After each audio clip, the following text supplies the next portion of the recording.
My name is Corey Taylor. I am the singer for Slipknot. I made a mask. Yeah, I'm not very good at this. Let's have a look. Oh, you went. It's it already looks interesting. Yeah. Oh boy. Oh. I'm going to use some spray paint and women's underwear. Nice. And the student's hat. It's already very, very interesting. I like that. Do you have a name for my band? For your band? Yeah. It would suit the mask.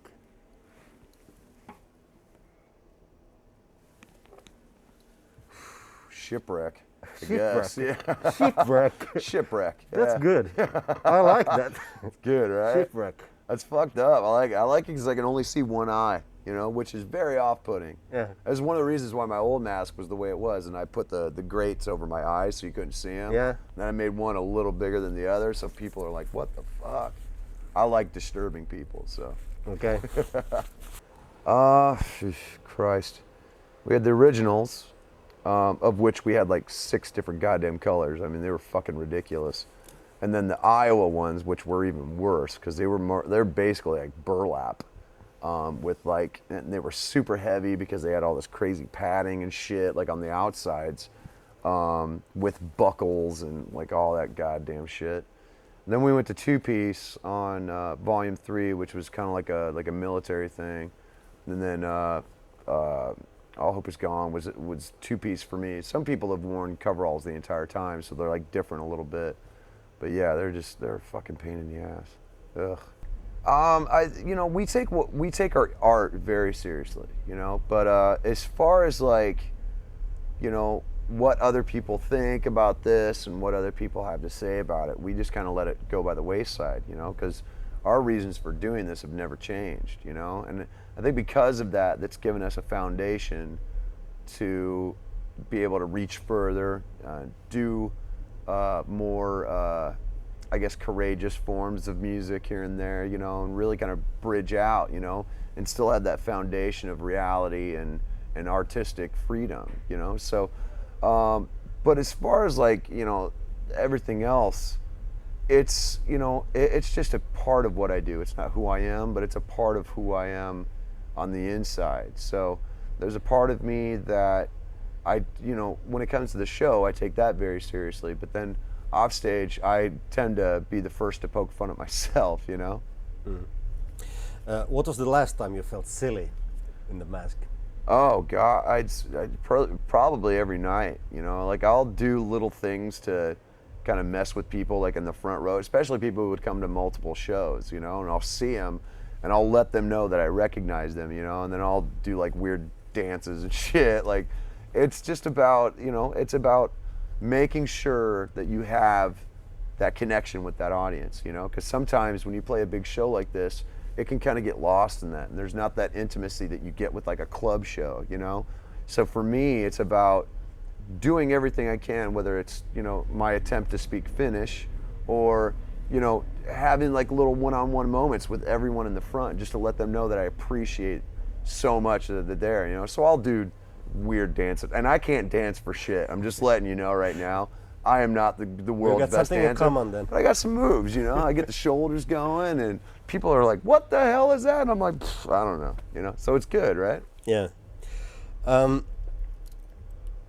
do you think so many people love mythical rock stars? Because usually the myth is a lot better than the reality. It's the same reason that people like the book version better than the movie version sometimes, because the movie version half the time is someone else's version of what that story was, and it can get kind of watered down and watered down and watered down. Whereas with this, people love to imagine what's backstage as opposed to like seeing it. It can be very fucking boring, like it's just a lot of wandering around waiting for the show to start.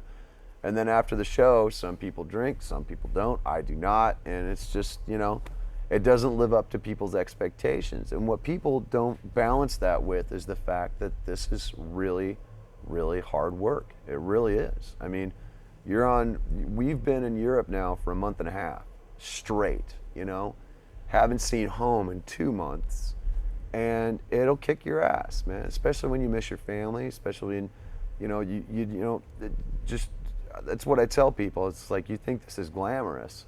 No, no, no, no, no. Pack one bag and then fucking go away for 2 months and tell me how goddamn glamorous it is, and then come back and be like, oh shit, that's that's the way it is. You got kids, right? I do, yeah. How old are they?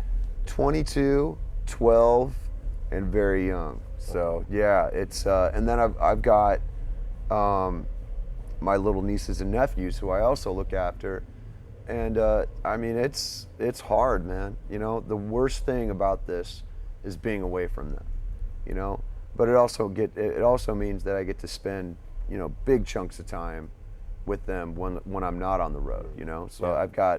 we've got 7 weeks coming up where we're off and we're not doing anything. So I just get to be a dad for 7 straight weeks, and I can't tell you how fucking important that is to me. Do they ever want to borrow your mask? No, my son has a replica of my old mask from All Hope Is Gone. It's not the Yeah, actual with the one that I big wore. eye. Yeah. It's one of the ones you get like at the Halloween costume shops. It's got Velcro in the back. So every once in a while I'll catch him running around in the backyard with it on, but he's like sword fighting and shit, So I don't know what he imagines when he's got it on, but it's pretty goddamn cool. Tell me about your rock star identity. It's weird because people say rock star and there's an immediate connotation of like booze and bullshit and all that stuff, and I'm just not about that, So in the last 10 years I've gotten very focused on like my family and everything. So for me, rock star is getting recognized at like the supermarket, and my son getting very annoyed because he's just like, I just want to go home. It's very funny. So yeah, I mean, rock star to me is just being able to afford to pay my kids tuitions for college when it's time for them to go to college, and being able to take care of my family, and yeah, I mean, it's made it so I can basically take care of the people who I care about. That's what being a rock star is for me. Tell us about your Slipknot character. What was the original idea and where are you now? The character is really just the person inside me, which has changed with every album. The mask is a reflection of that person inside who maybe doesn't get to have a voice, doesn't get to say what he needs to say. So this, for me, is a way to alleviate that and to be able to let loose that aggression. So it's not so much a character as just that person who maybe a lot of other people repress, but I don't have to. Like I can let that kind of that animal off the chain and let it just kind of go, So it's good. It's very positive for me. It lets me kind of let loose of all that shit that just builds up and builds up until all of a sudden, rah, So it's good. It's really good. How often does it happen that some fans go too far in their fandom? It used to be a lot, like early on, like when we first started, but now we're on second generation, so it's almost like people are rediscovering us, So every show is like half people who have been coming to see us for 15 years and half people, this is their first time seeing us, which is fucking crazy to me, But when we first started, man, like it was really gnarly. Like there was a dude who we were doing an in-store signing in New York City, and this guy came with a pig heart, and he took it out of the jar and took a bite of it right in front of us, and it smelled dead. Let's put it that way, and it made us all fucking sick, because dead things are just still gross and stinky, But I've had stalkers over the years, who read a lot into what I write and take it a little too far. They've found out like the places where I lived and have visited and left things. Like it's dark, man. There's one in Sweden to this day who is convinced of like some crazy shit that I can't even repeat, because I have to have police look, because it gets dangerous, Ever since I lost my friend Dime, I don't take any of that shit lightly. Yeah. So you really, especially when your art is this crazy and this free, you have to pay attention to what's going on and how some people can take things the wrong way, and vice versa, you know. So it can be crazy in a good way, but it can also be very, very crazy in a bad way. Yeah. All right. The last question.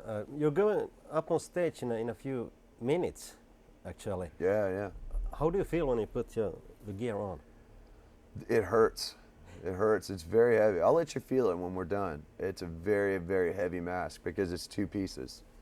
You know, it's heavy with just the one piece, but then you take this off, and it's crazy. You know, so, and then the buckles are really uncomfortable. But I tell you, the great thing about it is that it gets me in such a crazy mindset for that show. I mean, there's something about it that just, I don't know if it's the pain or the smell or the tightness, you know, that's like, you know, there's no getting out of it.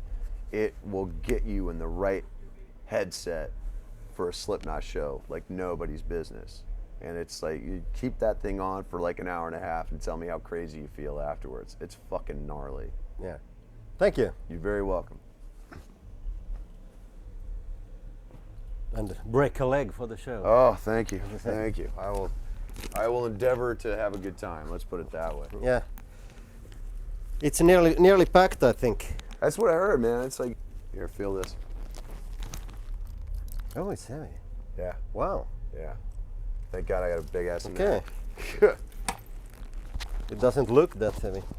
Yeah, well, that's the thing. It's deceptively heavy. It's because it's all metal and leather and like, it's not foam rubber. It's Yeah. actual rubber. So Yeah. it gets really crazy. There you go.